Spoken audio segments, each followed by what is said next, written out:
Greetings and welcome to today's session.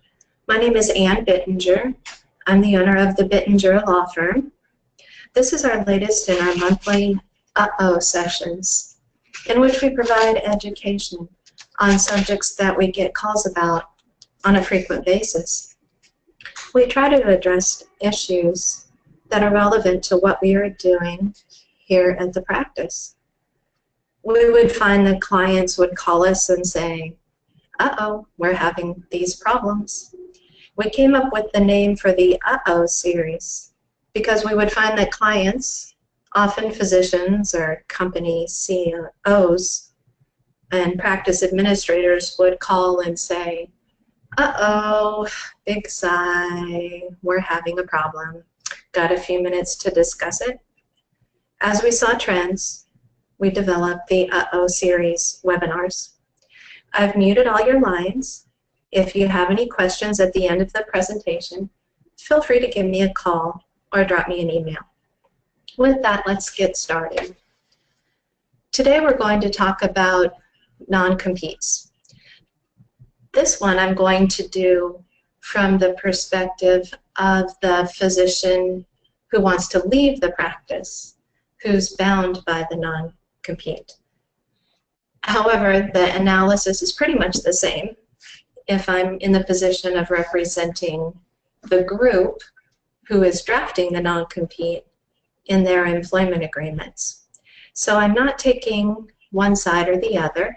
In fact, I probably represent both sides about equally. But let's just go ahead and get started.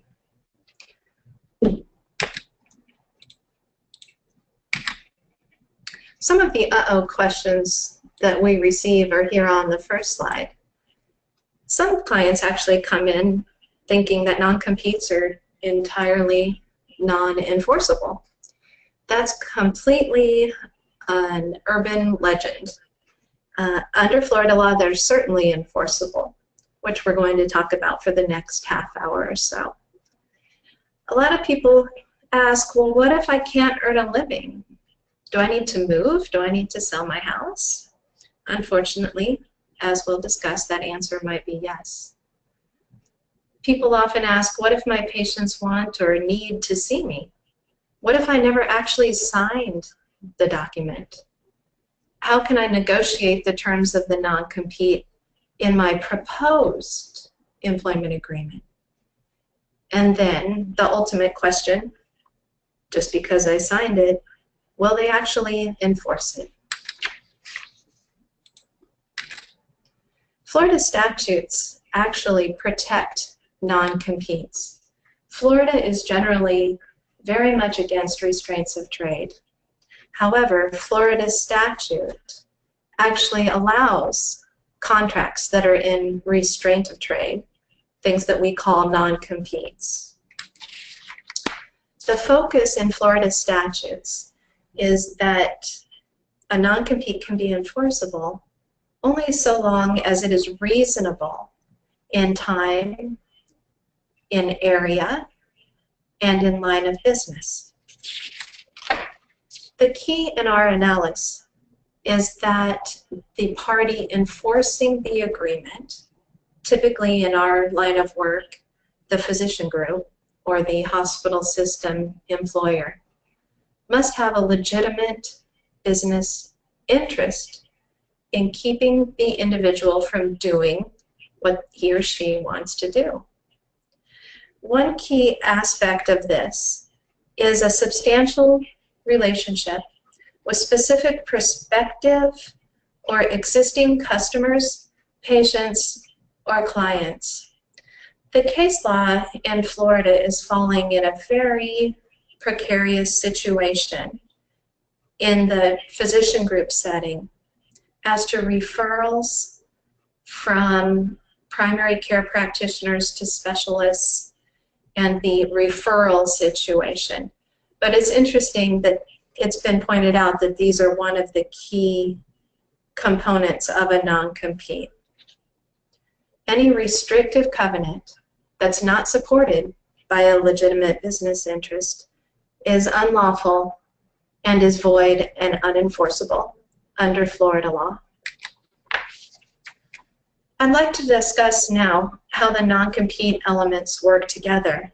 There's the time issue, the area issue, meaning the geographic area, and then the line of business. As we apply non-compete provisions to specific physicians in different specialties, in different areas of practice, all of these must work together. First, any non-compete must be in writing. Under Florida statute, a writing is signed by the person against whom enforcement is sought.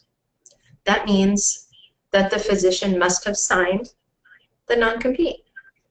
If the employer doesn't have a copy of a signed employment agreement containing a non-compete, there's not going to be a writing, and the non-compete is not going to be enforceable.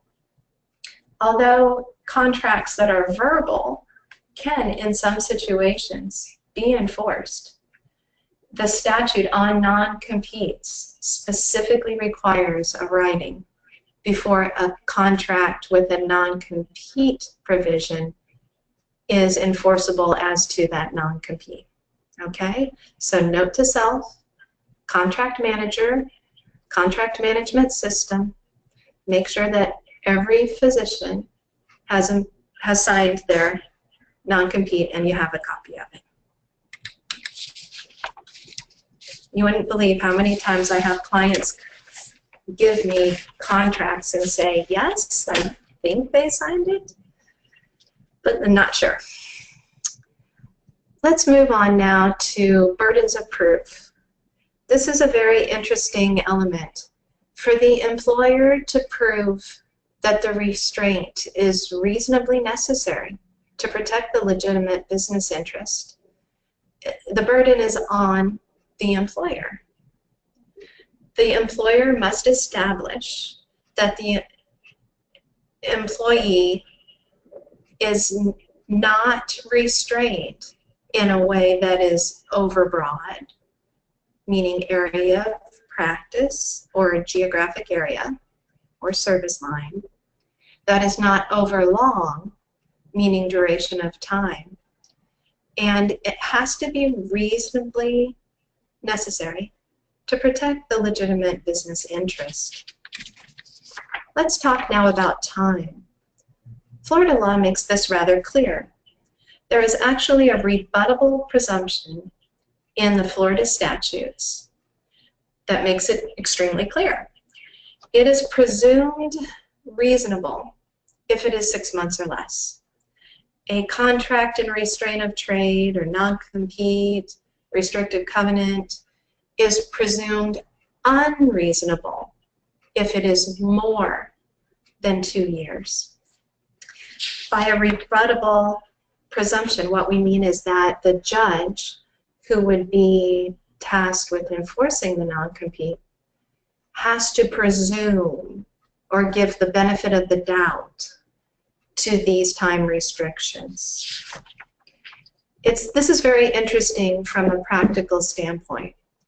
Most of the non-competes that I draft for employers are 2 years. We put our toes right on the line. From a practical standpoint, though, I think it's interesting to analyze a 6-month or a 1-year non-compete. The fact of the matter is that most physician employees can't not work for a year. So by having a shorter period, the physician is pretty much put in the position of having to move away.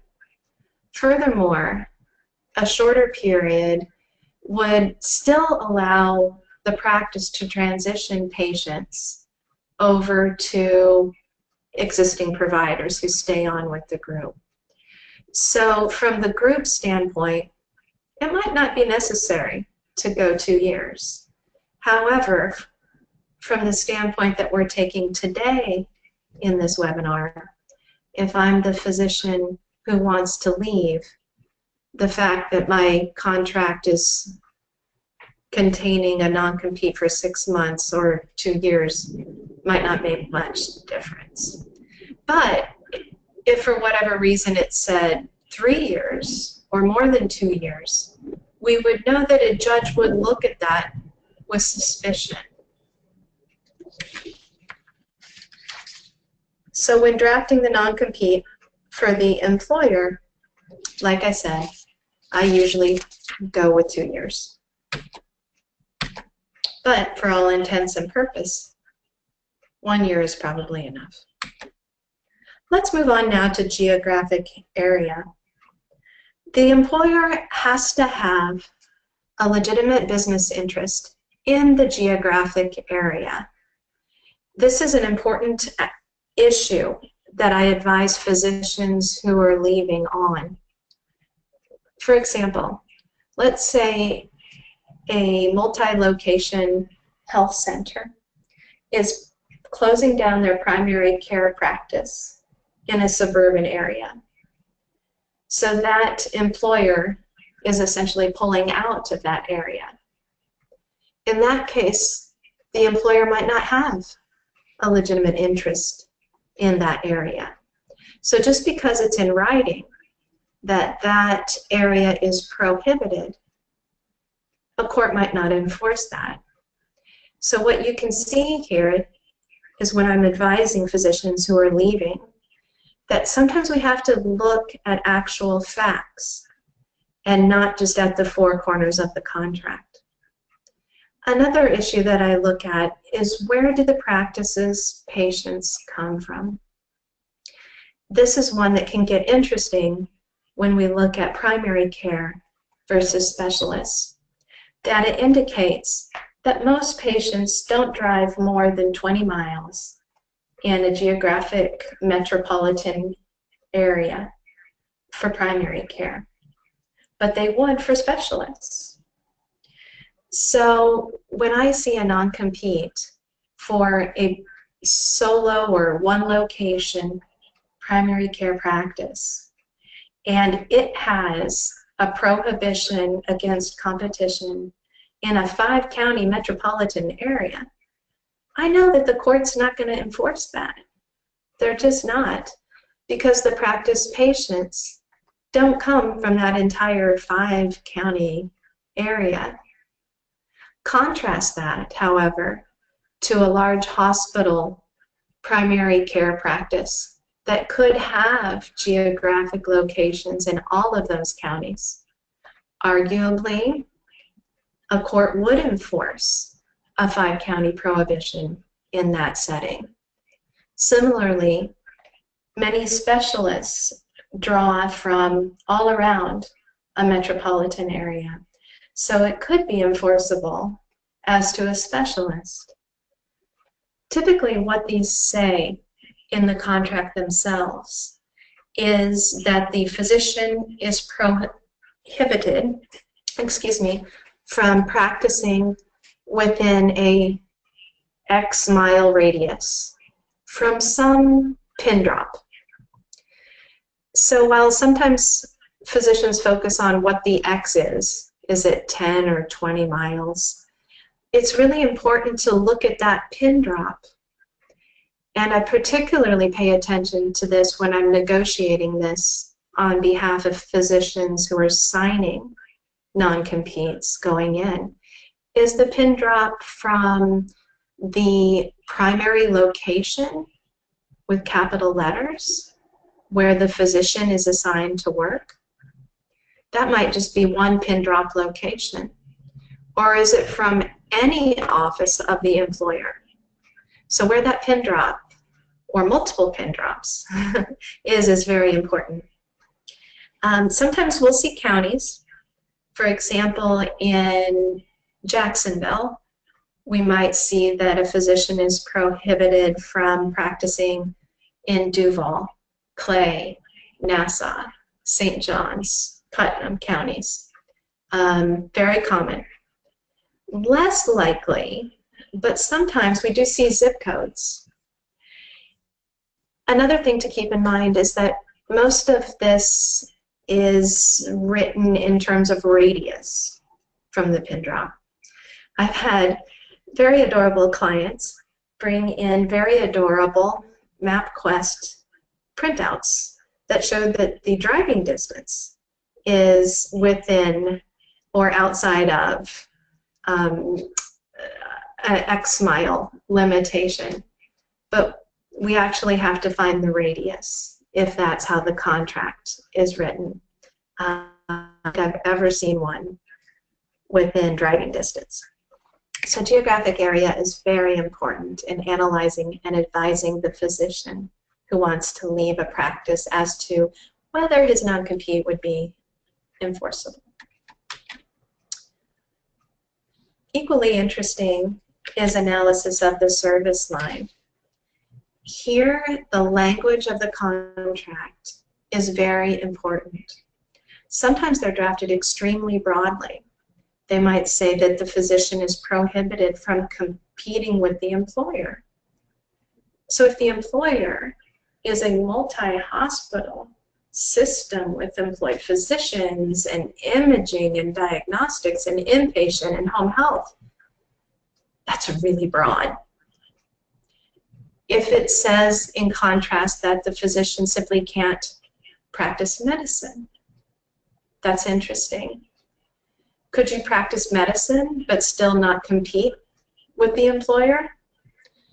I had an interesting question recently from a physician who wanted to leave his and go and do home visits, not home health, but home visits. So actually do patient treatment in patient's home, concierge medicine or black bag medicine.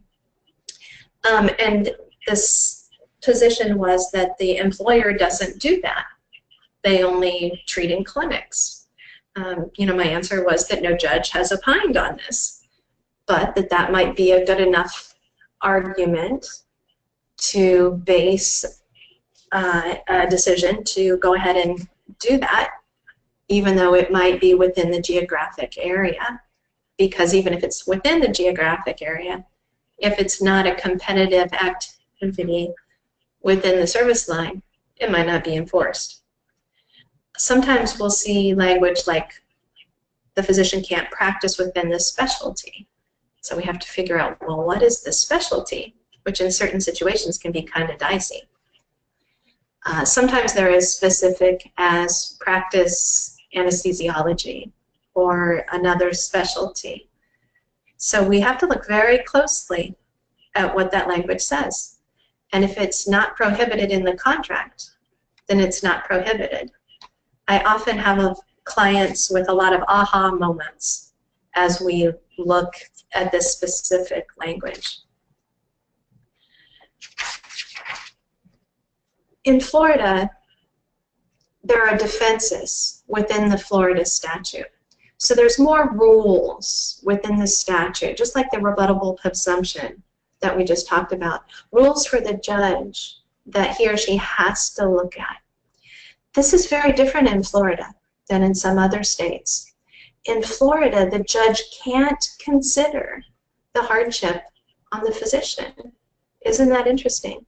So if the physician is not going to be able to get a job at another employer, the judge can't consider that. Similarly, the judge shall consider the effect of enforcement on the public health, safety, and welfare.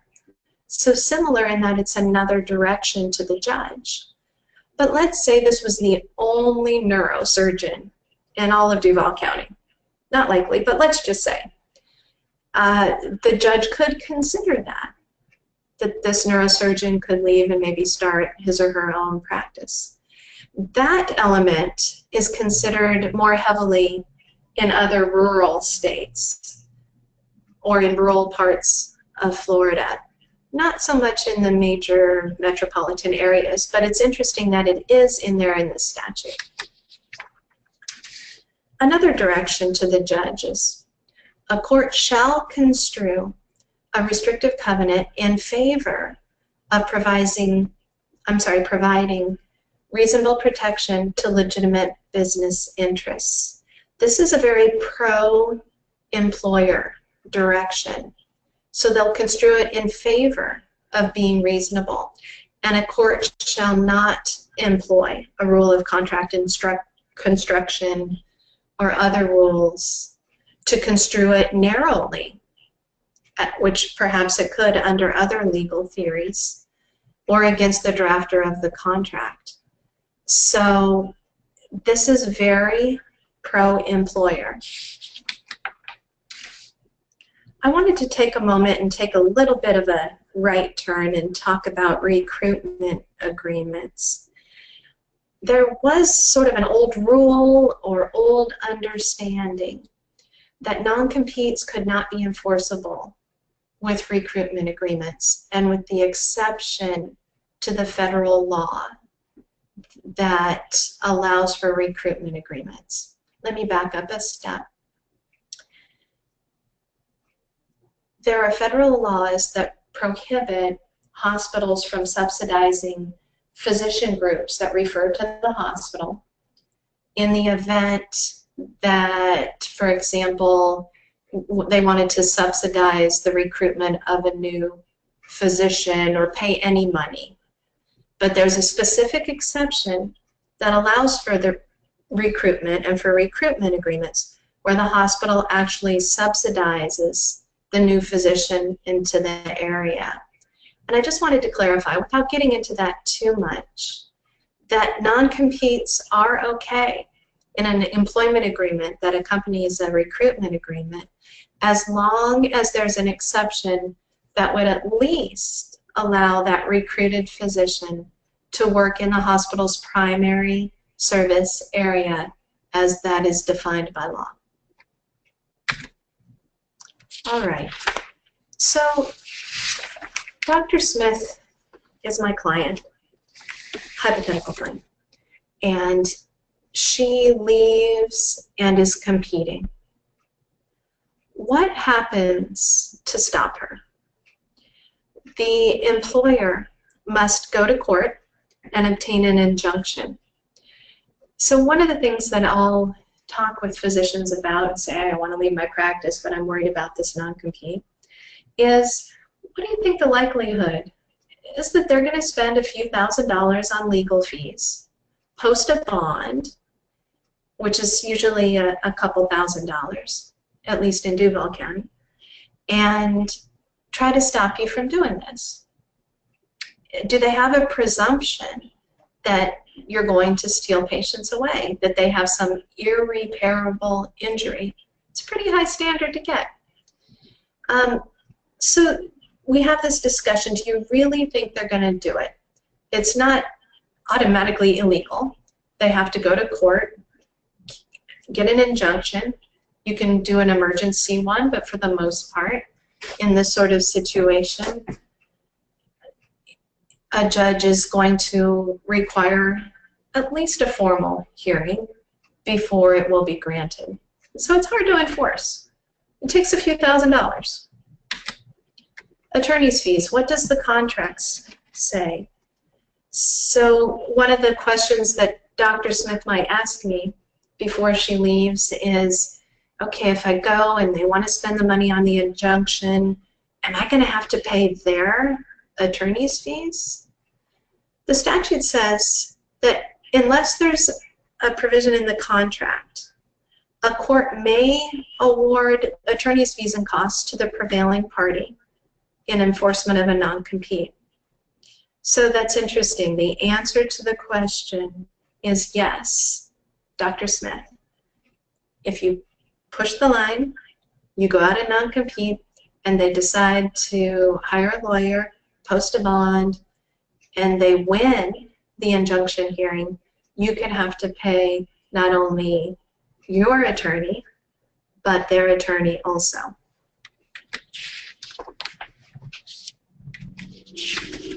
Damages.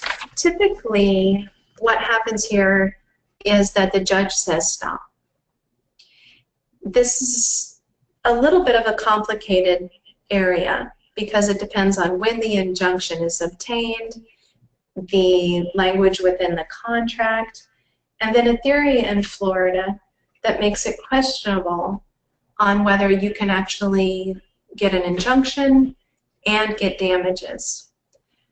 But in theory, if the employer could prove that Dr. Smith basically deterred, let's say, $100,000 worth of patient collections from the employer's practice, depending on the contract again, Dr. Smith could be liable to the practice for that $100,000. So it's another interesting thing that we need to assess. This will be subject to another case that we'll talk about here in a few minutes. Florida law is pretty tricky right now on the enforcement of non-competes. I have this map here of the different district courts of appeals in Florida, along with some citations from some cases.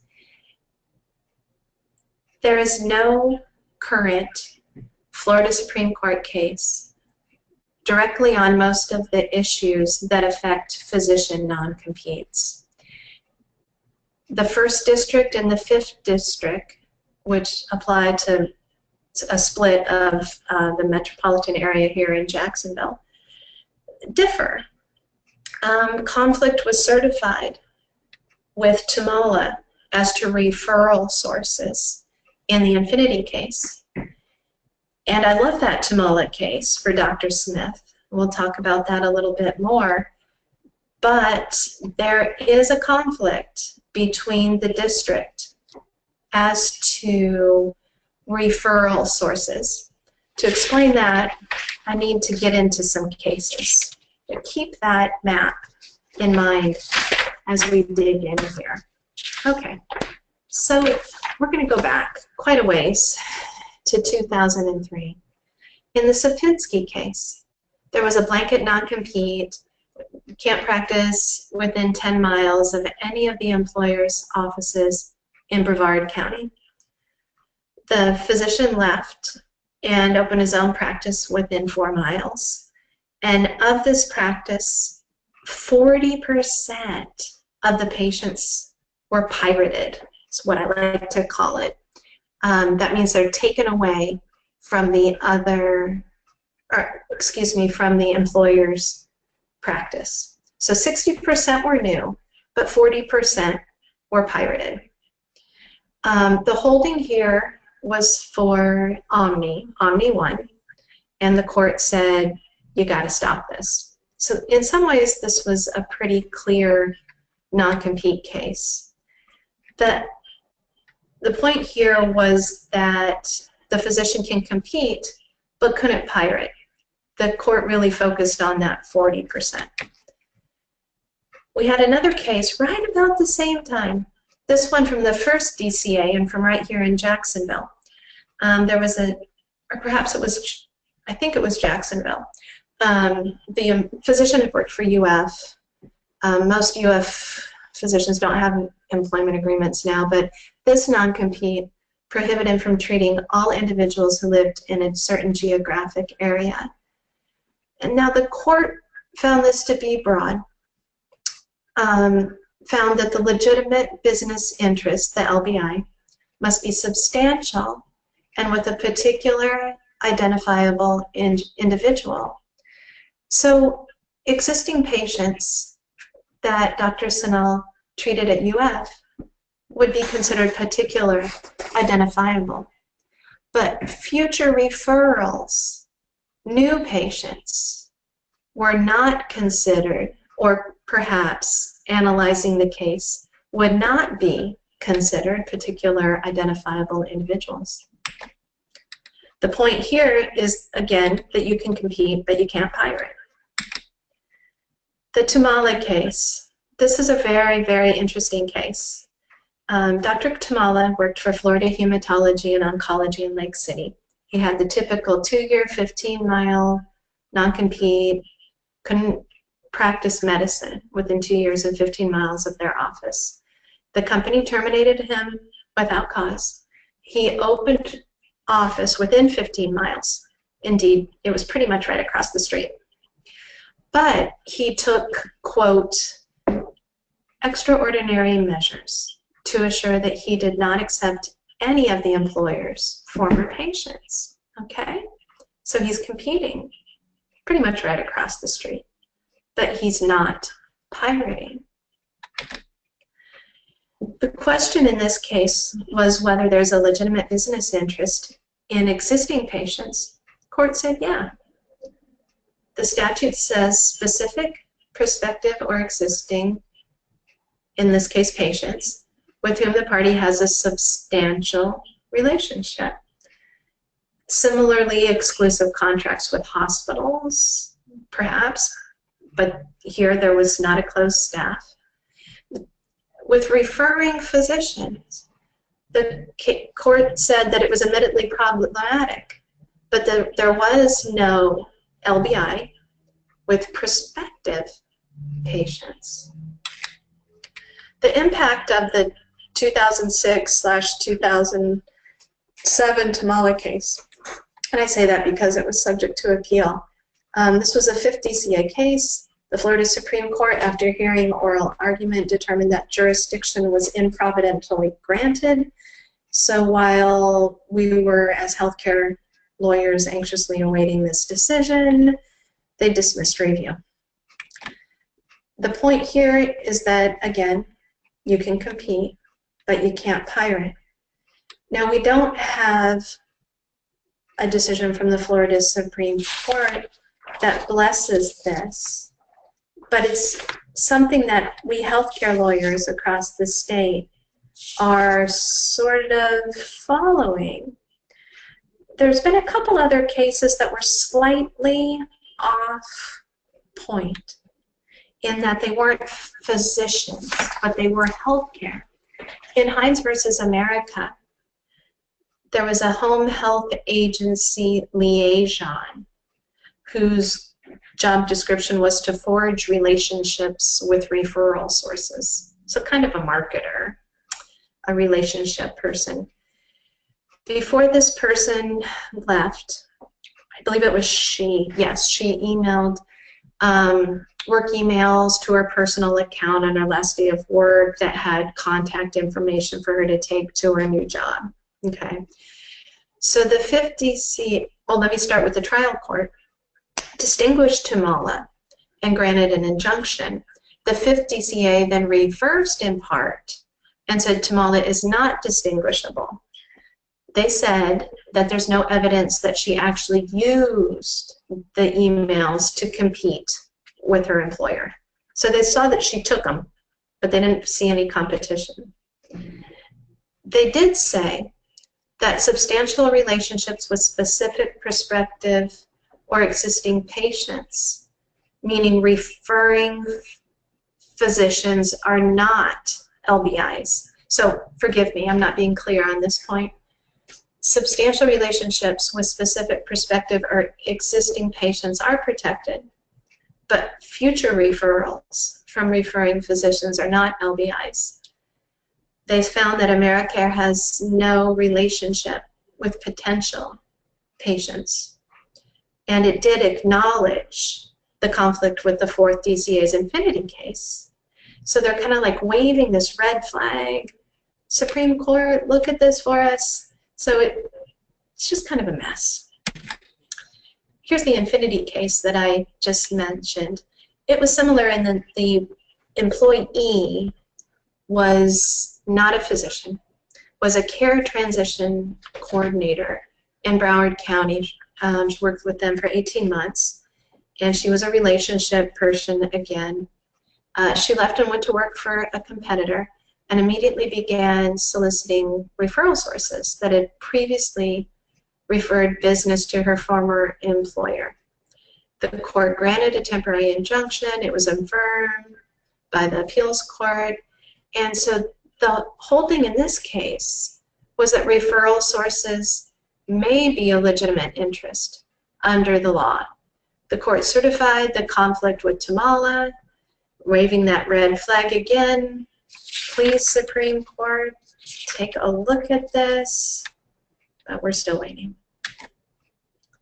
You can't pirate in this case, but this case, the one that scares me from the employee standpoint, was that you can pirate, but you can't compete either, which is very interesting and is taking a different turn. I'd like to move now to drafting and negotiating. I'm going to talk for a few minutes about drafting tips for the employer. I know the focus of today's talk is on the physician who wants to leave the practice and is worried about the non-compete, but this slide gives some insight into negotiating the terms and into what you need to focus on if you want to get out. When I'm drafting these tips for the when I'm drafting non-competes for the employer, I generally err on the side of broadness. I try to make the language as broad as is reasonable under the statute, and then maybe even a little broader. The fact of the matter is, a lot of physicians read the non-compete and think, well, I agreed to it, I can't do it. And they're not sophisticated enough to understand the nuance that judges can't enforce non-competes, even if they're in writing, if they go too far in protecting a legitimate business interest. So, with all due respect, I take advantage of that lack of sophistication and we push them a little bit. What I like to do is make sure that the employment agreement allows the employer, particularly an employer that has multiple locations, to relocate the physician. What I want to make sure of is that there's not a disconnect between the ability to relocate the physician to any office within the practice or within the employer and the non-compete. So let's say that we have a multi-location, multi-specialty practice that has a geographic footprint, meaning a brick and mortar office in a 5-county area, every one of the 5 counties. I typically like to have the practice have the ability to relocate the physician for operational purposes. But I want to make sure that if they relocate that physician, that the non-compete follows that. So that's one drafting tip to take a look at. I often in that setting with that kind of client make the geographic prohibition or the pin drop any location at which the employee provides services. It's a little less than any location in which the employer provides services or has an office. But it's interesting because with hospital-based groups, there might be exclusive provider clean sweeps. You might have a physician that goes into a hospital once in a while and does something, but 90% of her practice is in the clinic. But what if that hospital is outside of the non-compete? So sometimes any location at which the employee provides services is a better pin drop than other pin drops. I also try to focus with my client on the definition of the prohibition. For example, if we say that the prohibition is radiology, what about the territory where we have interventional radiology into pain management and the flow between the different specialties and who has what? Is one procedure now radiology when it used to be pain management, and vice versa? So how you define the prohibition can be difficult. Same thing with the company. I represent a health system that has subsidiaries that employ their physicians. Is the prohibition against competing with the subsidiary that employs the physician? In which case perhaps Dr. Smith could go and work directly for a hospital, under the argument that hospitals and physician groups don't compete with each other. For example, could the physician who was perhaps a primary care physician employed by the primary care subsidiary corporation go and become a hospitalist at the pediatric hospital down the street?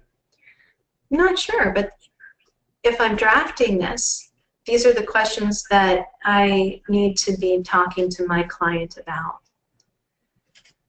One thing that we have seen in greater incidence since the integration of physician groups into health systems is the prohibition not against a geographic area or not a subspecialty or service line, but saying that you can't go to work for a competing health system.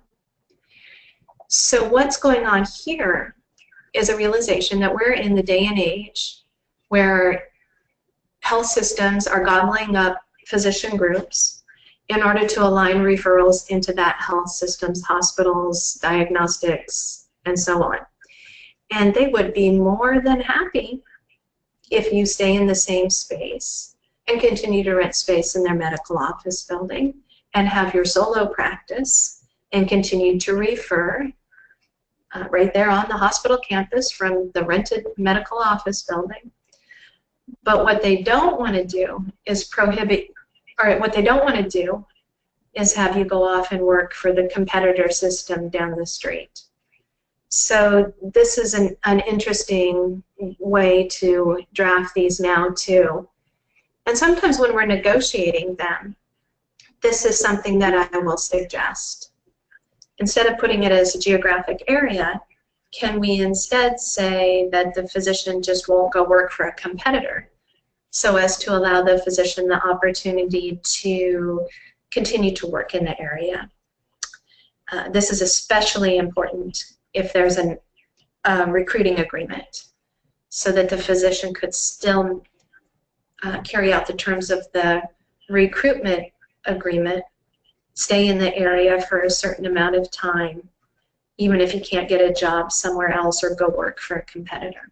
So interesting thing to think about when drafting or when negotiating.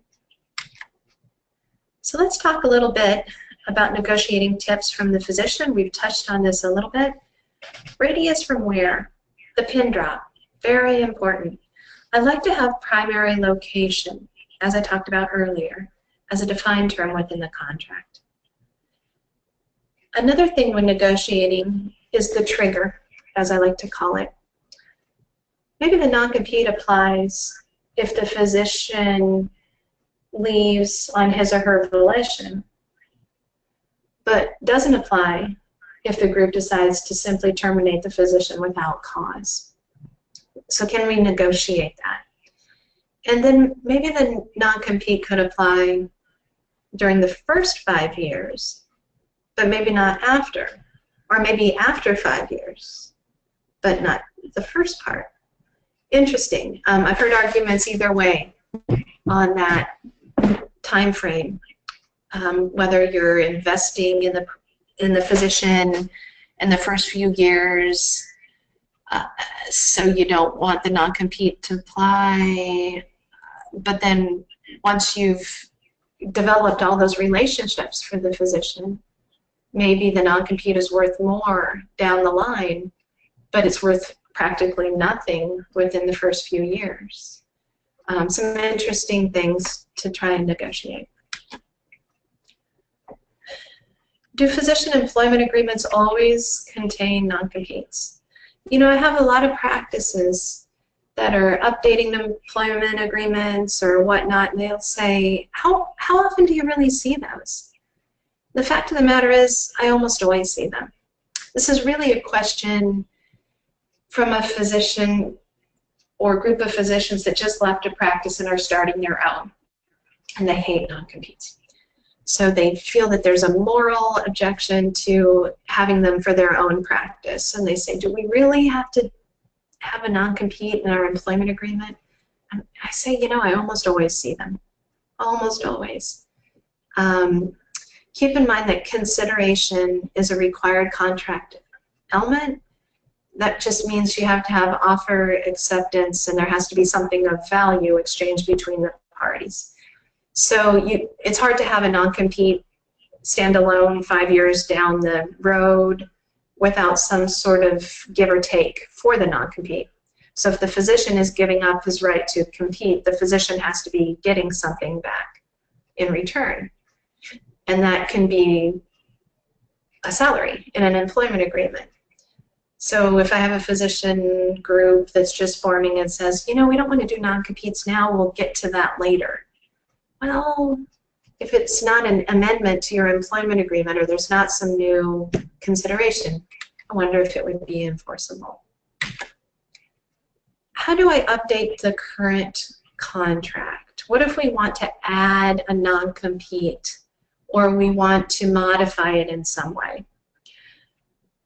The message here is you got to do it right the first time. Remember that both parties have to agree in writing to an amendment to a contract. So if you want to modify your non-compete, for example, let's say, let's just do 5 miles from 123 Main Street right now. And when we add new locations, then we'll add that to the non-compete. And 5 years go by. The non-compete is only from 5 miles from Main Street, and this practice now has 7 other locations. The physicians actually have to agree. What if they refuse? You have to terminate the contract and start over. So it can get to be a very tenuous situation. Business housekeeping. I suggest that every 5 to 7 years, employers update their employment agreements, or at least analyze whether to update their physician employment agreements. Do some business analysis about tail coverage, about indemnification. We're seeing more and more contracts have indemnification for Medicare billing fraud, or not even fraud, but billing improprieties than we used to in the past. Is that something that you want to add to your employment agreements? Health information technology issues, HIPAA privacy and security issues. We're seeing more and more provisions about those in employment agreements. And then revisions to compensation structures, changing from a base salary to a productivity-based salary.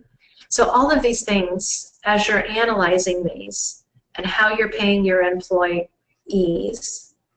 your employed physicians, are you looking at these along with your non-compete geographic and service line areas? Good thing to do every few years. With that, I'm going to conclude. I want to thank you very, very much for taking part in this webinar.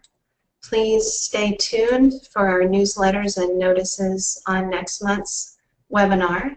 There's going to be a neat one on protecting yourself from your partner's billing fraud in October. We'll send you out some information. And please jot down my email address and phone number. If you have any questions about today's webinar, feel free to reach out. Thank you, and have a good day.